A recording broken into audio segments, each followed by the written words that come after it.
For the past 3 or 4 years, I have been on track to go straight onto university. I have worked hard, my results are good, it seems like the next step is obvious. Go and get into the best school you can. My life will be set and I'll be happy. As I got closer to graduation, I started to question these assumptions. As I was looking forward, I started looking back. I started to question the education system and its relevance to today. It's a fact the education system has not significantly changed in the past 100 years. The world is continuing to move faster and faster, but the system that exists to prepare us for this and that shapes each generation has remained essentially the same. Everyone knows this. Parents are aware of the problems, teachers are aware of the problems, students are even aware of the problems, but the system keeps rolling on unchanged and unchallenged. Generation after generation become products of the system. If you wander off the set path, you will be left behind. If you don't keep pace with the set curriculum, you are devalued as a learner and as a human. Schools value a particular type of learner, one who is academically intelligent and compliant. Students who are able to devote themselves fully to their studies, can access tutoring, or have other social privileges are advantaged. Dig deep enough and the systematic problems within these traditional and standardized system of education reveal themselves as being founded on bias, racism, sexism, and elitism. Look closely enough, and you can still see this in evidence. Our education system is not only outdated, but unfair. We value academic subjects over creative subjects. Look at almost any student schedule, and the timing and regularity of these core subjects signals the hierarchy of the subjects. Yet we know that creative arts are still incredibly important to a child's development. This structure does not encourage diversity or creativity and limits students' learning. There are many highly talented students that are labeled as underperforming in school because our education system does not recognize them.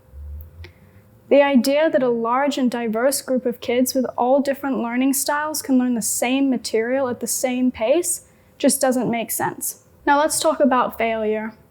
Most traditional schools make little room for failure and experimentation. Many countries require all students to take some sort of standardized test that also usually directly affects their opportunities post-graduation. We literally give them one chance. Standardized testing is a narrow measure of the student, focusing on one main element, memory. How is this relevant when we live in a world where everything we need to know is at our fingertips? Grading systems are also limiting and are not designed to really help students grow and understand themselves. It does not help students understand their strengths beyond arbitrary right and wrong answers. A student who has strong storytelling abilities and an incredible imagination can be cut down from a young age because their creative writing contains spelling mistakes. This is not only upsetting to the young child, but ruins potential and opportunities to pursue something they love. These early experiences also set students up with a mindset that they take with them all throughout their schooling. As students, we often stay away from exploring new subjects or things we've not previously been graded highly in. We don't challenge ourselves because if we fail, our score goes down, our perceived value goes down, and we think our opportunities go down. This self-limiting mindset can stay with us for life. There has been so much research on failure, and most come to the conclusion that it is an essential part of learning. It is an opportunity to identify your strengths, weaknesses, and learning style. It is also how humanity solves problems. If we don't encourage creativity and experimentation, how do we ever come up with solutions? Through my education, the most impactful things I've learned have been about myself through my relationships with teachers. Global studies have shown that teachers are not thriving. In the US alone, almost 70% of teachers don't feel engaged in their work. This has led to high teacher attrition rates around the world. In my experience, teachers are some of the most creative, clever, and caring professionals. Pressure from their employers and parents to get academic results from their students kills creativity and kills passion. In Australia, the UK, and the US, teachers report the highest levels of occupational stress compared to any other profession. Just like students, compliance is valued. 30 or 40 years ago, a degree guaranteed a job. Now it does not.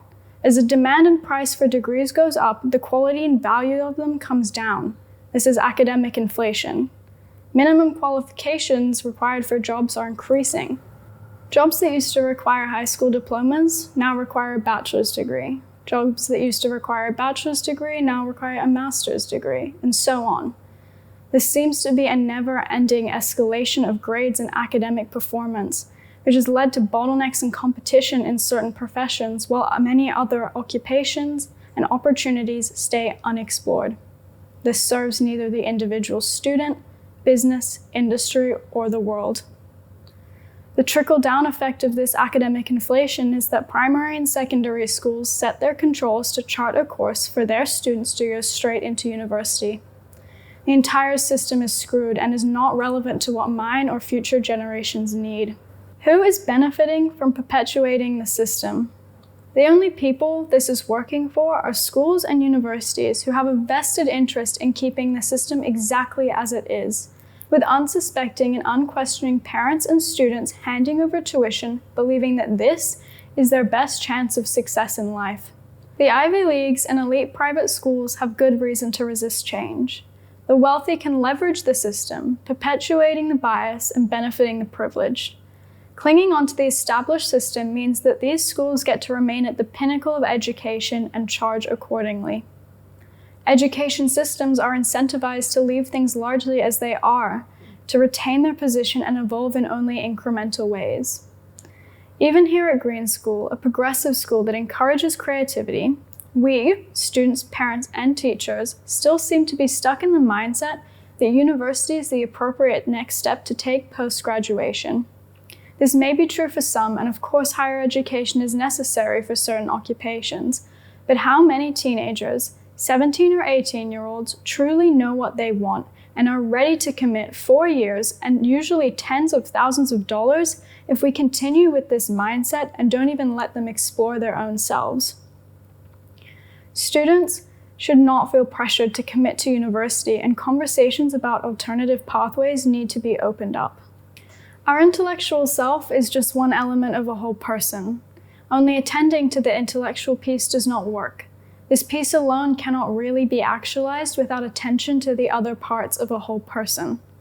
Our emotional and creative selves, our spiritual side and physical well-being are interconnected and mutually dependent. These elements are devalued. Honoring all parts of the whole person can be done through a lot of what's already in place in schools. For a start, opportunities for self-expression exist through arts, literacy, sciences, sports, activism, projects, and just by being part of a community.